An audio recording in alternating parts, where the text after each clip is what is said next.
Another name on this list, one of the more interesting ones, because we've been talking about him for months and months since he went to the main roster, Keith Lee, the Bearcat. Again, the unexplained absence was explained by Keith Lee as complications from COVID, so that, put some into speculation that, well, what's he done to piss Vince off? They took him off TV. They won't put him back on. They wouldn't let him tell why until finally he did tell why. But the whole thing has been bizarre again going back for the last year. When we first started watching NXT, we said, okay, this guy is great. He can move. He's an athlete. He's got a look.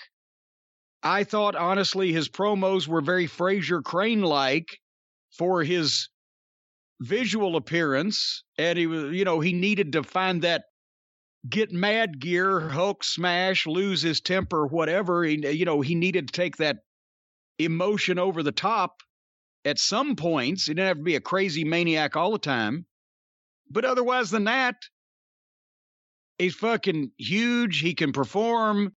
He can speak. And people were taken to him. So then they bring him up after was the tennis skirt after the COVID break? No, that was before. That was when they first brought him up. The first time anyone had seen him on Raw, he was in that tennis skirt. Yeah. Oh, my God. Before the COVID break, they bring him to the main roster and put him in a tennis skirt. Then the COVID break actually was probably a good thing because people forgot about the tennis skirt. But then he's changing clothes, he's changing music, and then he changed his name.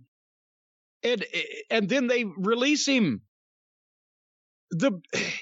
They had what they needed to expose in NXT with Keith Lee. Just say, hey, get you a fucking temper and lose control every once in a while when you get pissed off, and otherwise you're doing great.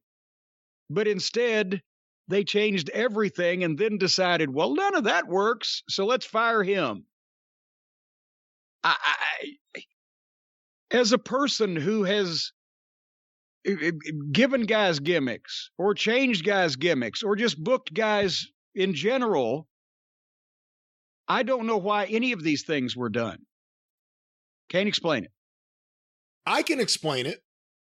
Please do. You have an 80-year-old demented man with a couple of stooges doing what they think will pacify him, and it leads to a bunch of crap, like taking a really talented big guy, which everyone wants, and ruining him time after time after time. And I really hope Bearcat doesn't follow him around like the fucking Rooster Chant did Terry Taylor, because it was so stupid and so misguided.